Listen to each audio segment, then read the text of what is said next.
বুকে ঝড় তোলা একটা নাম, ইস্ট বেঙ্গল ক্লাব।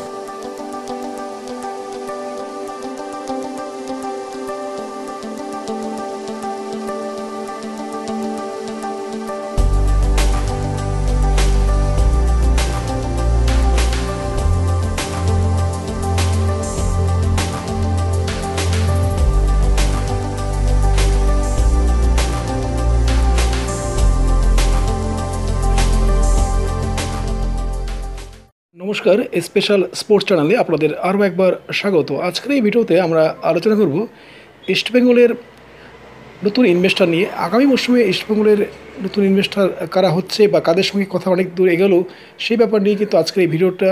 তো আশা করছি ভিডিওটা আপনাদের অবশ্যই ভালো লাগবে। ভিডিওটি ভালো লাগলে অবশ্যই লাইক করুন, শেয়ার করুন এবং চ্যানেলটি কিন্তু সাবস্ক্রাইব করতে ভুলবেন না। আপনাদের সাবস্ক্রাইবের মধ্য দিয়ে চ্যানেলটি এগিয়ে যাক, এই আশা কামনা রেখে ভিডিওটি শুরু করছি। ইস্টবেঙ্গল ক্লাবের কর্মকর্তারা আগামী মরশুমে কিন্তু ভালো দল গঠন এবং আইএসএলে চ্যাম্পিয়ন দল গঠন করার জন্য, এবং যেহেতু ইস্টবেঙ্গল ইতিমধ্যেই ঘোষণা করে দিয়েছে ক্লাব কর্তারা যে আগামী মরশুম থেকেই তারা কিন্তু Kolkata league, Durand cup, IFA shield সব টুর্নামেন্টে খেলতে চায়, তার জন্য একটা ভালো দল গড়াই তাদের মূল উদ্দেশ্য এবং তার জন্য দরকার ঝাঁঝালো ইনভেস্টার। যা শোনা যাচ্ছে ইস্টবেঙ্গল কর্মকর্তারা ইতিমধ্যে কিন্তু বিভিন্ন কোম্পানির সঙ্গে কথাবার্তা শুরু করেছেন। আমাদের কাছে যা খবর রয়েছে, সব থেকে এই মুহূর্তে 3টি সিমেন্ট কোম্পানি এগিয়ে রয়েছে। তার মধ্যে রয়েছে স্টার সিমেন্ট, রয়েছে রেশমি সিমেন্ট এবং বাংলাদেশের বসুন্ধরা গ্রুপ। এছাড়া আদানি গ্রুপ এবং টাটা গ্রুপের সঙ্গেও কিন্তু ইস্টবেঙ্গল কর্মকর্তারা কথাবার্তা চালিয়ে যাচ্ছেন। যা খবর রয়েছে যে এই মুহূর্তে দুটি সিমেন্ট কোম্পানি বা 3টি সিমেন্ট কোম্পানি সব থেকে এগিয়ে রয়েছে। সেটা আপনাদের আগেই বলেছি যে বসুন্ধরা গ্রুপ, আপনারা সকলে জানেন যে গত 25 তারিখ বৃহস্পতিবার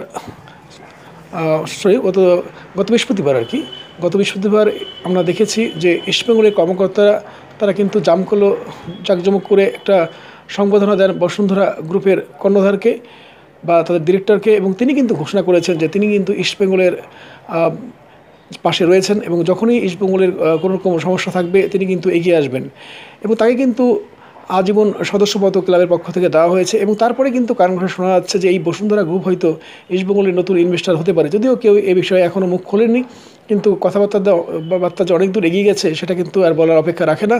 পাশাপাশি আমরা জানতে পারছি যে স্টার সিমেন্ট, রেশমি সিমেন্টের সঙ্গে কিন্তু কথাবার্তা ইস্টবেঙ্গল কর্মকর্তারা চালাচ্ছেন। তারা চেষ্টা করছেন একজন ভালো ইনভেস্টর নিয়ে আসতে, এদের মধ্যে থেকে যারা বেশি টাকা খরচ করতে রাজি হবে এবং যারা ইস্টবেঙ্গল ক্লাবে কর্তাদের যে শর্ত রয়েছে বা ক্লাবের অভ্যন্তরীণ ব্যাপারে তারা নাক গলাবে না, এরকম যারা করতে রাজি থাকবে সেই সংস্থাকে কিন্তু তারা নতুন ইনভেস্টর হিসেবে নিয়ে আসছে। কিন্তু এখনও যে শোনা যাচ্ছে যে আদানি গ্রুপকেও কিন্তু তারা হাতে রেখেছে, আদানি গ্রুপের সঙ্গেও তারা কথাবার্তা চালাচ্ছেন, এবং টাটা গ্রুপ যদি সত্যি ফুটবলে ইনভেস্ট করতে চায় তাহলে যে ইস্টবেঙ্গল ক্লাবের মতো ক্লাবেই তারা ইনভেস্ট করবে সে আর বলার অপেক্ষা রাখে না।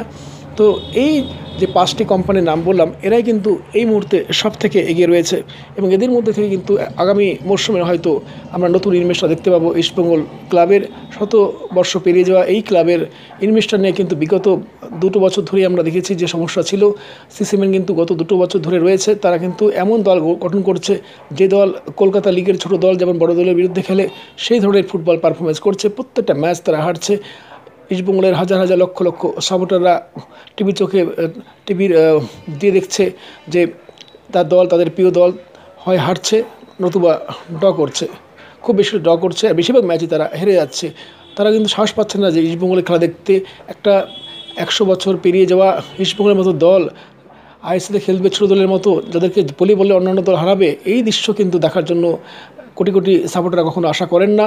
তারা আশা করেন না যে সিমেন্টের মতো সংস্থা আবার থাকুক, কেননা তারা কিন্তু ক্লাবের ব্যাপারে যতটা আশা করা হয়েছিল যে তারা ভালো দল গড়বে, তারা ইস্টবেঙ্গল ক্লাবকে একটা ব্যান্ড রয়েছে, সেই ব্যান্ডটাকে কাজে লাগিয়ে তারা আইএসএলে ভালো পারফরমেন্স করবে, কিন্তু তাদের ফুটবল নেওয়া, বিশেষ করে বিদেশি নির্বাচনে কিন্তু সকলেই হতাশ, বিশেষ করে প্রাক্তন ফুটবলার থেকে শুরু করে ইস্টবেঙ্গলের সাপোর্টার, তারা কিন্তু প্রত্যেকেই হতাশ হয়েছে ইনভেস্টারের তাদের গত 2 বছরে তাদের পারফরমেন্সে।